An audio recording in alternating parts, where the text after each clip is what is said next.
y como lo manifestaba en sus programas el comandante del ejército, era litros de sangre, tanques de sangre. A mí no me importa nada de capturas, a mí me tienen que dar son muertos en combate.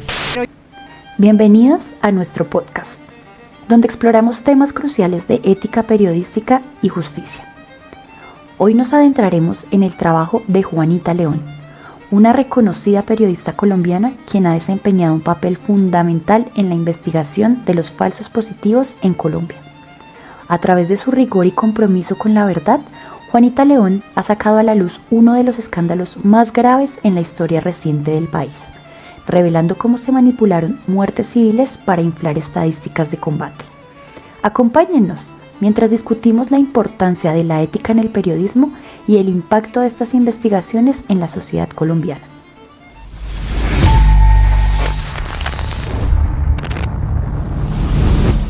Hola, somos Larisa Camacho Y Alejandra Ramírez. y los acompañaremos en este capítulo Ética Periodística, Falsos Positivos 2008. En este capítulo hablaremos sobre Juanita León y sobre lo que ella está investigando en el año 2008. Iniciemos. En 2008, Colombia vivía una etapa crítica en su lucha contra los grupos armados ilegales, particularmente las guerrillas y los grupos paramilitares. En medio de este contexto surgió uno de los mayores escándalos de derechos humanos conocido como los falsos positivos. Este término se refiere a las ejecuciones extrajudiciales de civiles por parte de miembros de las Fuerzas Armadas, quienes presentaban a estas víctimas como guerrilleros muertos en combate para recibir beneficios y recompensas. Yo no asimilaba de que mi hijo les prestó el servicio militar 2 años, 2 meses, y que ellos mismos me lo hubieran matado. Aquí aparece Juanita León, periodista y escritora colombiana, reconocida por su trabajo en la cobertura de conflictos armados y derechos humanos.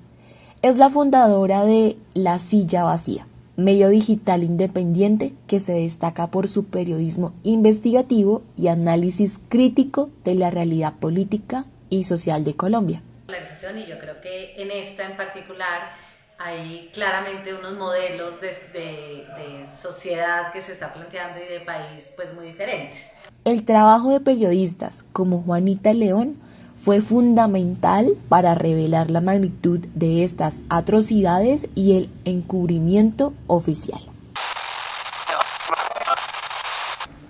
Bueno, teniendo en cuenta lo que hemos hablado, ¿cómo crees tú, Larisa, que balancean los periodistas la necesidad de informar con la sensibilidad hacia las víctimas y el respeto a la presunción de inocencia? Acá podemos tener argumentos a favor y en contra. Entonces cuéntame, Larisa, ¿tú qué argumentos a favor podrías responderle a esta pregunta? Bueno, Aleja, en este caso tendría que rescatar varias cosas. Una de ellas es que Juanita León recibía amenazas directas, tanto por la gravedad de la investigación, la naturaleza y el impacto que tenía en el país. Este reportaje sobre los falsos positivos, que involucraba acusaciones graves contra miembros de las Fuerzas Armadas y otros actores poderosos, la pusieron en ese punto de mira y hizo de que se volviera comprometedor por sus hallazgos. Como segundo punto también sería las dificultades que ella tuvo para acceder a la información. Esta periodista tuvo que superar grandes obstáculos para acceder a documentos, a testimonios. Esto hizo que se aumentaran las dificultades para obtener una información más rápida, veraz y también de que fueran de fuentes oficiales. Todo esto iba sumando de que Juanita León tuviera una ética profesional, periodística, no voy a decir que perfecta, pero sí lo defendió, y también pues por medio de los resultados se puede evidenciar este trabajo más allá de pronto del periodismo investigativo que se puede hacer, es mostrar la verdad e ir más a fondo con las diferentes voces y personas que hicieron parte de este suceso. Muy bien, bueno, yo creo que si damos argumentos en contra para responder esta pregunta, podemos tocar dos temas. El primero es el riesgo del sensacionalismo y el riesgo de estigmatización.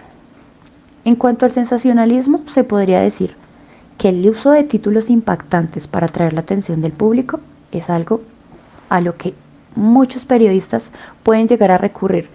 Y esto lo que hace en ocasiones es distorsionar la realidad de los hechos y priorizar el espectáculo sobre la información objetiva. Y si ya hablamos del riesgo de estigmatización, podríamos decir el etiquetado de víctimas y sospechosos, porque conocemos que hay maneras en las que se presentan las historias que pueden llegar a contribuir a una estigmatización de los mismos. Entonces lo que vemos acá es que a veces los periodistas, por querer llamar esa atención de una audiencia, utilizan métodos que lo que hacen es afectar de una u otra manera a algún grupo social. ¿Y qué pasa? Ellos lo que quieren es viralizar una noticia, y está bien porque quieren dar a conocer esta problemática, pero no tienen en cuenta la manera en la que lo hacen y de qué manera pueden llegar a afectar. El batallón La Popa es una máquina de guerra y en el batallón y en el departamento del Cesar hay que ganar la guerra. Esta versión del otro lado ha sido confirmada en Justicia y Paz. Bueno, y acá hay otra pregunta para incluir a nuestro debate, y es, ¿qué pasaba con los otros periodistas o cómo respondían ellos a Juanita León? Por mi parte, y lo que investigué, supe que muchos periodistas y expertos reconocían su valentía y compromiso con el periodismo independiente. Destacaban su capacidad para enfrentar la presión política y social, ya que sabemos que muchos periodistas en el país no hacen esto. En diversas entrevistas que vi, Jorge Ramos y otros periodistas comentaban sobre su influencia en el panorama mediático colombiano y reconocían su habilidad para desentrañar verdades complejas. Bueno, por mi lado, la respuesta de otros periodistas y el entorno en el que estaba Juanita León eran complejos. Primero, recibía el apoyo y la solidaridad de organizaciones tanto nacionales como internacionales, pero también habían críticas y resistencias. En el caso de el apoyo y la solidaridad, muchos periodistas apoyaron a Juanita León reconociendo la importancia y el valor de su trabajo. Su investigación sobre los falsos positivos fue vista como un ejemplo de periodismo investigativo de alta calidad. Y por el lado de las críticas y las resistencias, hubo sectores en el que reaccionaron de esta manera porque eran influenciados con intereses políticos o económicos y cuestionaron la veracidad y la intención de su investigación. Que dicen que retuvieron a esta persona, lo dieron de baja y lo dejaron para que el ejército lo reportara como un resultado operacional. Como conclusión de este capítulo, la investigación de Juanita León sobre los falsos positivos en Colombia es un ejemplo destacado de periodismo ético y comprometido. Su trabajo no solo revela los hechos ocultos y lucha por la verdad, sino que también da voz a las víctimas de graves violaciones de derechos humanos. Al explorar estos temas, León enfrenta complejos dilemas éticos, como el manejo de la privacidad de las víctimas y el riesgo de sesgo. Para entender el impacto de su trabajo de una perspectiva de comunicación, podemos aplicar la teoría hipodérmica. Esta teoría sugiere que los medios de comunicación tienen un efecto directo, inmediato y poderoso sobre las audiencias. Esto nos puede ser útil para comprender cómo las revelaciones de León pudieron influir rápidamente en la percepción pública y en la conciencia colectiva sobre este grave problema. Su trabajo no solo informó, sino que también conmocionó a la sociedad, movilizando a la opinión pública y a las instituciones hacia la acción y la búsqueda de justicia. Nos vemos en el próximo capítulo.